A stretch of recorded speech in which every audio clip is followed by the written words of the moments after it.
Salut tout le monde, merci de me retrouver sur Coach Perso Déco. Aujourd'hui, nouveau tuto, je vais peindre un plafond, donc en l'occurrence le plafond de cette pièce. Et petite particularité aujourd'hui, je vais le peindre avec une peinture mate, mais surtout une couleur particulièrement profonde. Alors profonde, qu'est-ce que c'est? C'est une couleur qui est très saturée, mais par contre d'une luminosité extrêmement faible. Première opération à faire avant l'application de la peinture en elle-même, on va venir poncer le plafond. Poncer le plafond pourquoi? Pour lui enlever les petites aspérités, éventuellement les fibres du rouleau qui peuvent de temps en temps se coller et machinalement rester, et puis surtout améliorer l'adhérence, parce que ça c'est un plafond qui a été fait il y a quelques années, certes sur un support ratissé, mais enfin, le temps fait son œuvre, donc il faut quand même, quoi qu'il arrive, poncer. Pour poncer, je vais utiliser soit un vieux papier de verre à la main, granulométrie 120, soit même chose, une ponceuse montée avec un vieux papier de verre granulométrie 120. Si à la maison vous avez du 150, pour faire ce genre d'opération, ça va très bien. En dessous de 120 de granulométrie, je vous le recommande pas, ça fait plus de dégâts qu'autre chose. Alors, papier de verre, là, moi, j'utilise un papier de verre monté sur un envers mousse parce que c'est des papiers qui permettent de poncer à sec et à l'eau. Et puis, c'est surtout, comme il est en mousse, il est plus tolérant quand on le plie et on a un meilleur contact quand on ponce.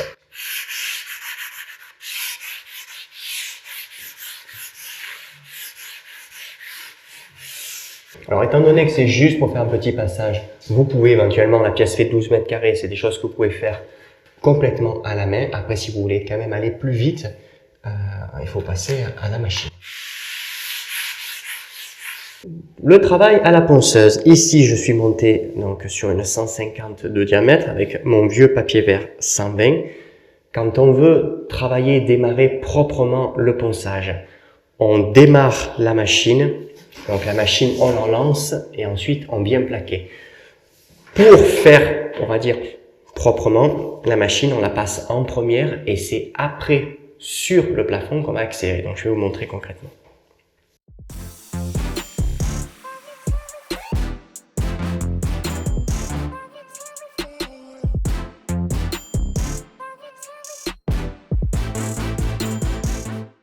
L'avantage aussi de poncer à la ponceuse, au-delà que ça va plus vite, la ponceuse, c'est homogène, c'est-à-dire que la pression, si vous appuyez correctement, vous allez poncer vraiment de manière homogène.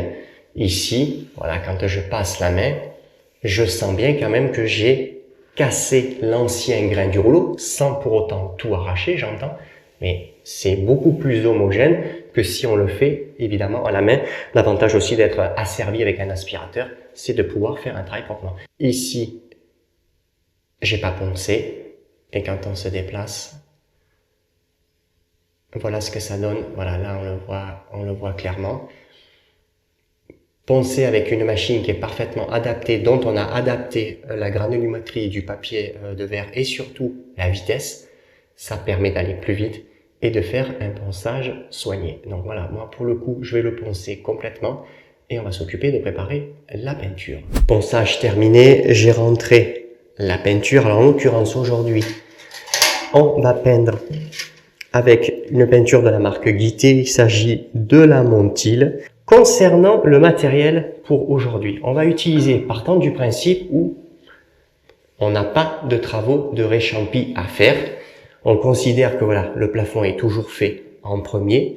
Les murs sont imprimés, donc je n'ai pas de travaux de réchampis. On va utiliser une brosse Virol inox 32 mm, donc c'est ce qu'on appelle une brosse pouce. C'est fait vraiment pour garnir, hein, puisque ça n'a pas de, vous voyez, ce n'est pas fusé, donc on ne peut pas réchampir avec ça.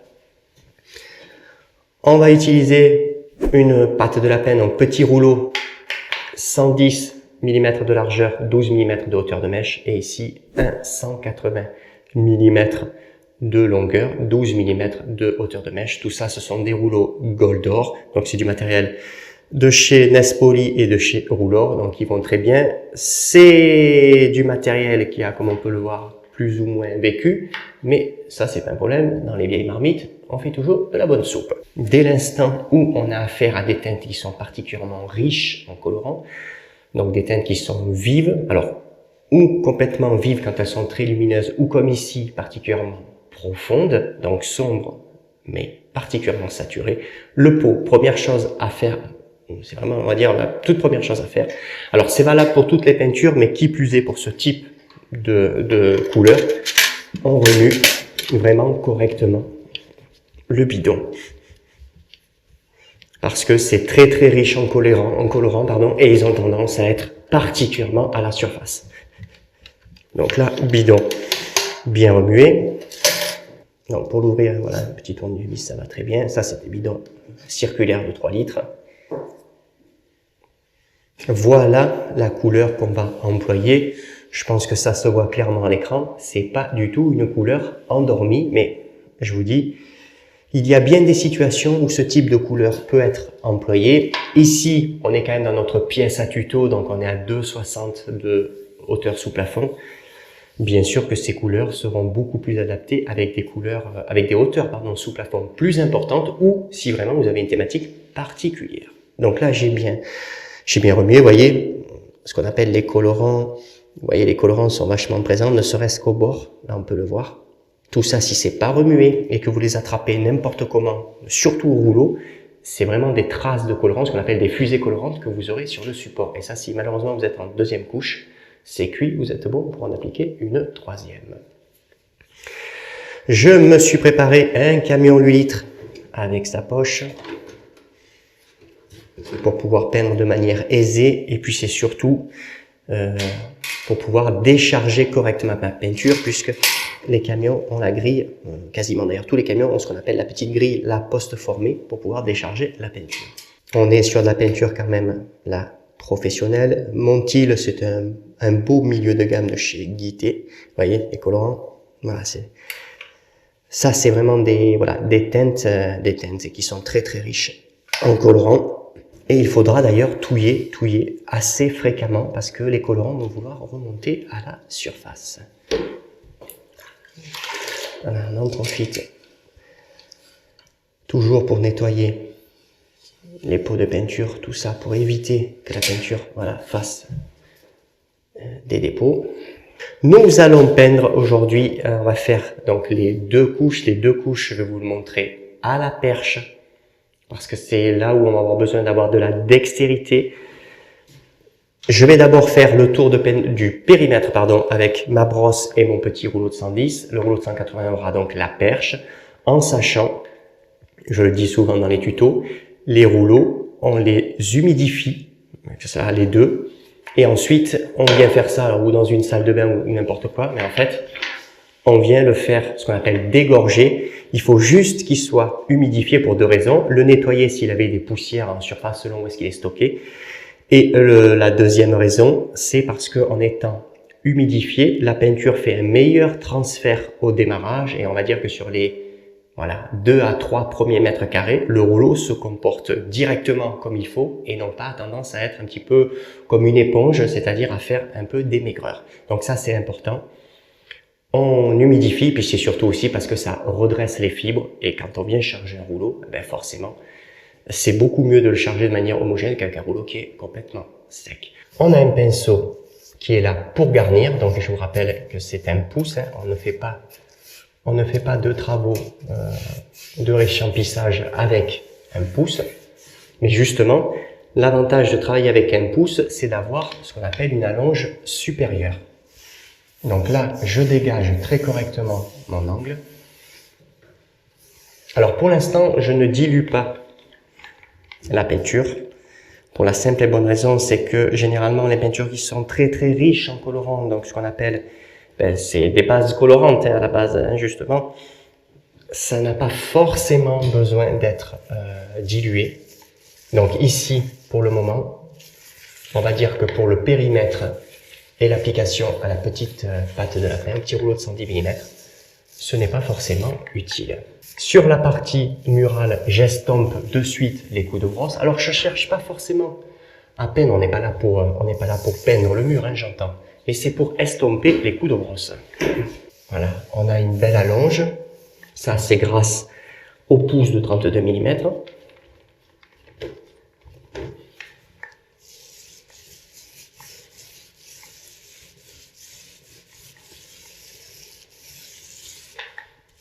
Voilà, donc là, on estompe. Même chose, on le fait de suite, on n'attend pas. On casse, voilà, le petit coup de brosse. Et voilà, et ce qu'il faut penser, c'est voilà, quand on regarde un petit peu à l'arrière, voilà, c'est assez trompeur. Là, j'ai fait la valeur de un peu plus de 2 mètres. On se dit, oui, c'est très très sombre, ça c'est certain, mais comme c'est très très riche en colorant, vous voyez, le fond quand même s'observe. Et s'observe même plutôt bien. Et on est sur des produits professionnels. Mais ça, ce n'est pas la faute du produit.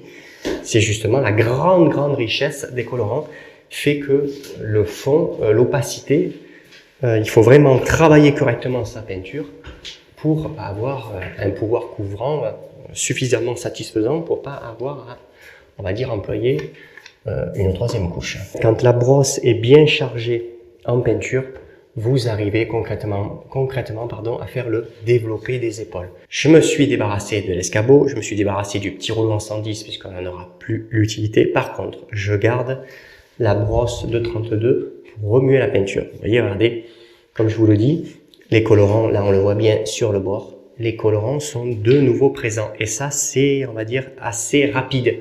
Ça peut prendre même la valeur de 2-3 minutes, des fois, voilà, des fois pas plus, pour que les colorants y reviennent. Donc attention, quand les couleurs sont très riches en colorants, il faut sans arrêt remuer. Je vais rajouter une petite pointe d'eau pour avoir une meilleure allonge, parce que là je passe à la perche, et donc j'ai besoin d'avoir quand même de l'allonge et une certaine dextérité pour appliquer la peinture. Alors, on va diluer. Pour peindre, nous avons la menuiserie qui se trouve ici, donc je vais peindre dans le sens de l'entrée de la lumière. On ne peint pas dans cette direction au risque de voir éventuellement les coups de rouleau. Je vais partir puisque j'ai commencé à peindre d'ici et j'ai fait le tour comme ça, donc on va dire pour respecter le temps de séchage au fur et à mesure que j'ai fait le tour du périmètre. Donc je vais partir de ce bord pour peindre vers ma menuiserie et je terminerai à l'opposé. Alors là, on charge le rouleau. Le rouleau, je vous rappelle, a été légèrement humidifié. Donc le but, c'est que vraiment les fibres du rouleau soient bien en contact avec la peinture. Le principe, c'est quand on sort, on ne doit pas avoir de peinture qui coule. Voilà. C'est parti.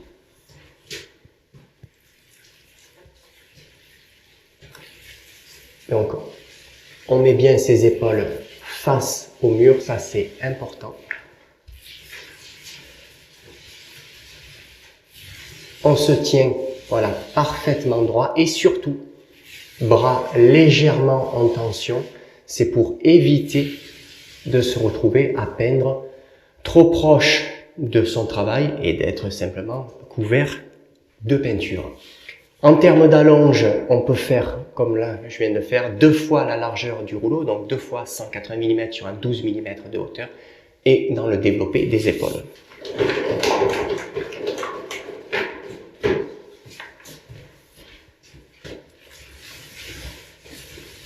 Donc développer des épaules.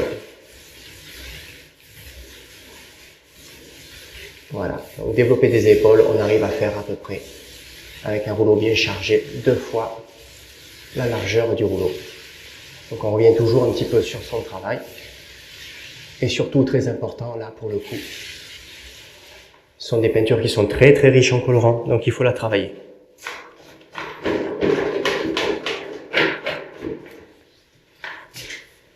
Et on reste toujours en retrait, les épaules bien face au mur. Plus on est droit et plus le rouleau va être correctement en contact avec le support. Et c'est ce qui permet justement d'appuyer de manière homogène sur le rouleau. Voilà, là.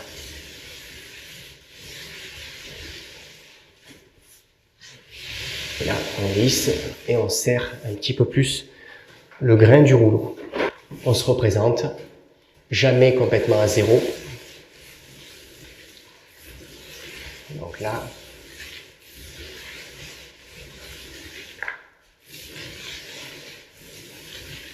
voilà, donc là je suis sur un développé complet, 2 fois 180 mm. Ça ne sert à rien d'aller concrètement plus loin, vous n'avez pas suffisamment de peinture sur le rouleau et c'est le risque de faire des maigreurs. Parce que voilà, c'est trompeur ce type de couleur, de se dire ben, c'est tellement sombre que quoi qu'il arrive, ben, on va couvrir. Il faut pas oublier que oui, elle est sombre, mais à côté de ça, elle est très saturée. Et malheureusement, tirer que plus la peinture parce que c'est très sombre, très foncé, va faire qu'en séchant, vous verrez que plus le fond. Donc peindre avec ce type de couleur en plafond et même sur des murs, c'est beaucoup plus technique qu'il n'y paraît. Là, j'ai 2 fois la largeur, je me place ici. Voilà, bien les épaules tournées. Plus vous avez les épaules qui restent droites, donc vers le mur, meilleur vous allez appliquer la peinture. Vous voyez, là je reviens, je lisse.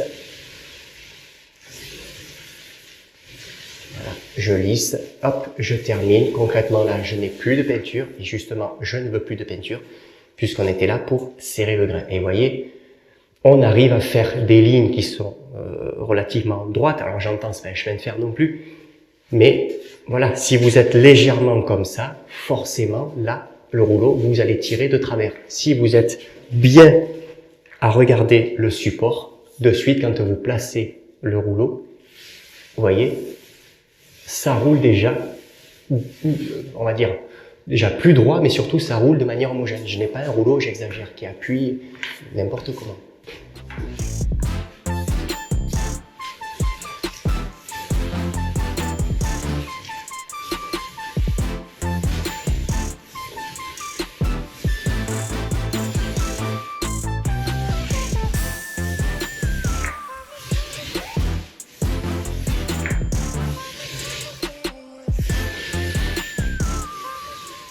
Et si vous êtes sur des produits qui ne sont pas forcément, on va dire, des produits un petit peu plus, on va dire, d'entrée de gamme, attention, généralement, on a moins d'allonge, donc on n'est pas sur le développé des épaules et surtout, on n'est pas sur la double largeur d'un rouleau. Généralement, c'est 1 fois, voire 1 fois et demie. Donc ça, il faut y penser parce que plus vous allez l'allonger et plus vous avez l'effet de transparence à cause de la richesse des colorants contenus dans la peinture.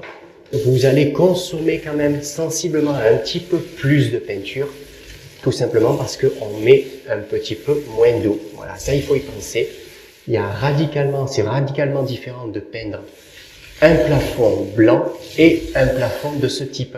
Vous mettez moins d'eau, parce que si vous mettez trop d'eau, ben, 2 couches, vous n'arriverez pas à avoir l'opacité. Donc là, j'allonge. Et je viens et je lisse.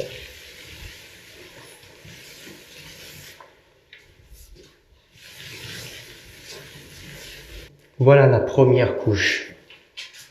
De fait, il faut au bas mot 6 heures avant de redoubler. Pour information, parce que ça peut être un petit peu trompeur à l'écran, mais vous voyez, le fait de peindre avec des teintes qui sont profondes, bien sûr que ça assombrit la pièce et ça rend aussi le plafond beaucoup plus pressant. Voilà, on aura un petit aperçu dès que je vais attaquer la deuxième couche, voir un petit peu l'opacité et puis surtout voir un petit peu le rendu en première couche. C'est toujours intéressant parce que ça laisse présager pour la deuxième. Le plafond est sec. Donc en l'occurrence ce bleu, il s'agit d'ailleurs du bleu Java que l'on peut trouver dans le nuancier chromatique du groupe PPG. Temps de séchage préconisé par la marque, c'est 6 heures. Ici, ça a séché 24 heures. Je vais justement vous montrer de plus près l'observation que l'on peut faire en première couche et justement ce côté plus technique de peindre, on va dire l'incidence de peindre avec ce type de couleur. Comme on peut le voir à l'écran, on va s'apercevoir justement de ce manque d'opacité en première couche. Alors ça peut paraître quelque part un petit peu dingue parce que c'est une couleur profonde. Une couleur profonde, c'est une couleur qui est très peu lumineuse, mais qui est quand même bien saturée. Et bleu Java, c'est pour le coup, c'est vraiment le cas. Donc là, très concrètement, En première couche, quand on regarde comme ça va sembler donner l'impression qu'il va y avoir 50 couches de peinture à peine pour pouvoir arriver à avoir un fond homogène. Je vais vous montrer justement, et là c'est là que la deuxième couche elle a toute son importance, on va dire le travail de la deuxième couche a toute son importance. Je vais vous montrer comment on termine son plafond en 2 couches et surtout comment on le termine de manière la plus soignée et la plus homogène possible. Avant d'appliquer la deuxième couche, je vais passer un petit coup de papier de verre, granulométrie, alors idéalement entre 150 et 180. C'est juste pour éventuellement poncer les petites aspérités qu'on pourrait avoir sur le support et, parce que ça malheureusement ça arrive, des petites fibres en suspension qui ont pu se coller à cause du rouleau. Ben, c'est quand même bien de les poncer pour pouvoir faire une finition la plus propre possible. Voilà, les petites aspérités, c'est typiquement ce genre de petites choses. Ça, c'est une petite aspérité. Alors, c'est discret, mais ça fait quand même pas très propre quand on veut faire une finition de qualité.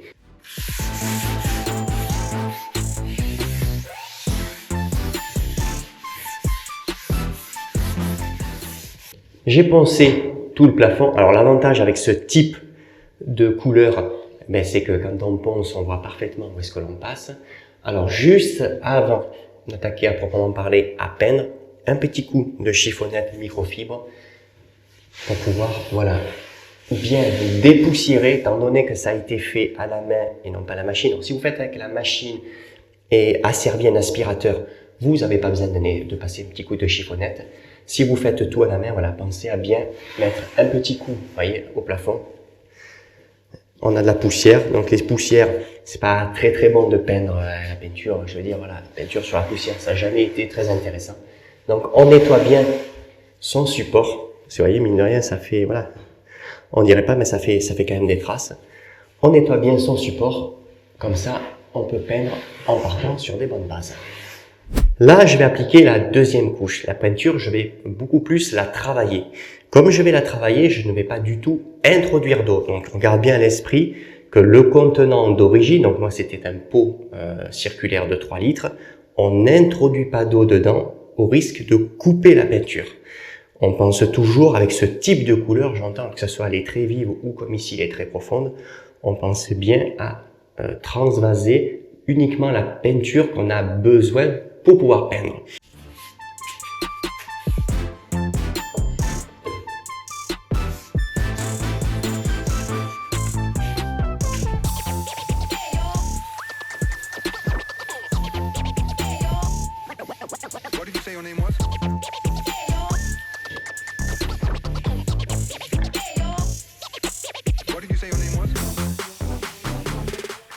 On évite à tout prix de s'aérer parce que ça sèche après sinon trop vite et pour le coup, on risque de voir des différences. Donc quand vous êtes à l'aise, là il y a 12 mètres carrés, vous faites le tour du périmètre, le temps que vous fassiez ce qu'on appelle le remplissage, il n'y aura pas de problème, ça ne sera pas sec. Si vous n'êtes pas à l'aise, ou vous vous faites aider, donc il y a une personne au fur et à mesure qui fait le tour, ou vous prenez bien le temps de le faire à l'avancement, généralement c'est face par face.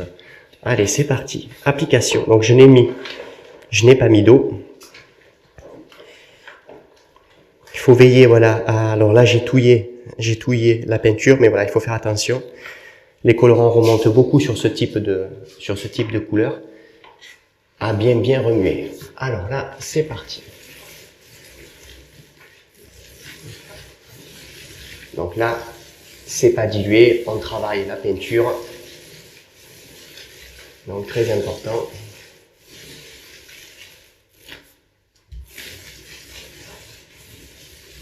Le but c'est vraiment là de s'appliquer, d'être le plus homogène possible pour que quand ça va sécher, on ne puisse pas discerner le fond. Ou qu'on ne soit pas obligé d'appliquer une troisième couche. Parce que forcément, en appliquant la peinture sans aucune dilution, on vient consommer quand même un petit peu plus de peinture. On ne change pas non plus en cours de route de texture de rouleau ni de hauteur de mèche. Si vous avez démarré avec un 12, vous terminez avec un 12. Ça, c'est important. Et également la texture. Voilà, là on est sur un polyamide. Attention, en changeant, vous pouvez avoir un résultat qui va être en deçà complètement de vos espérances. Donc ça, c'est important. Quand on a un doute avec le rouleau, vaut mieux essayer sur une petite partie, par exemple d'un mur ou même d'un grand carton. Des fois, ça va bien aussi un grand carton. On essaye plusieurs rouleaux et on voit un petit peu ce qu'on appelle le grain fini quand la peinture est sèche.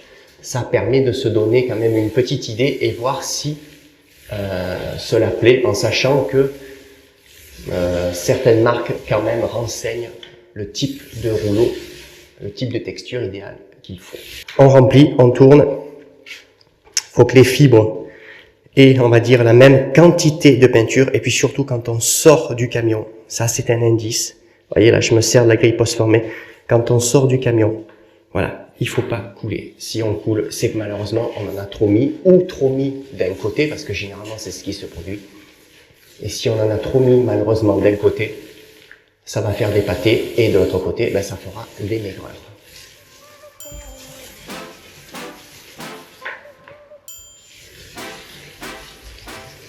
Voilà, j'ai terminé d'appliquer la deuxième couche. Je vais laisser sécher tranquillement et une fois que ça sera sec, on va pouvoir observer justement le résultat, voir s'il n'y a pas de voile blanchâtre, s'il n'y a pas de luisance et surtout, parce que ça c'est important avec ce type de couleur, voir si avec deux couches, effectivement, j'ai eu l'opacité. La deuxième couche de peinture est sèche. Alors, je vais vous éteindre le point lumineux, j'ai branché le spot et on va regarder justement le rendu parce que ça c'est très important avec la richesse des colorants. Il faut être certain qu'en deux couches, on a l'opacité. Alors, comme on peut le voir, hop, je monte encore un petit peu plus haut le spot. Comme on peut le voir, avec la peinture de chez Guité, donc en l'occurrence la Montil, deux couches de peinture sur un fond clair, donc je rappelle, c'est le bleu Java, c'est une couleur qui est très profonde, donc très peu lumineuse, mais très saturée. Et bien, comme on peut le voir, on n'a aucune trace. Les traces qu'on a vues en première couche, étant donné que j'ai réalisé un travail avec un petit peu plus d'allonge, mais surtout, ça c'est primordial, je n'ai pas dilué la deuxième couche, donc en comparaison avec une teinte blanche ou pastel, vous allez consommer plus de peinture, ça c'est certain, mais consommer un petit peu plus de peinture si avec des teintes vives, et là en l'occurrence des teintes profondes, on arrive à avoir l'opacité, ben ma foi, que demander de plus. L'avantage quelque part aussi de mettre de ce genre de couleur sur des plafonds, et surtout ce genre de nuance, une nuance profonde, eh ben, c'est de pouvoir profiter, on va dire, au maximum de la richesse de la couleur.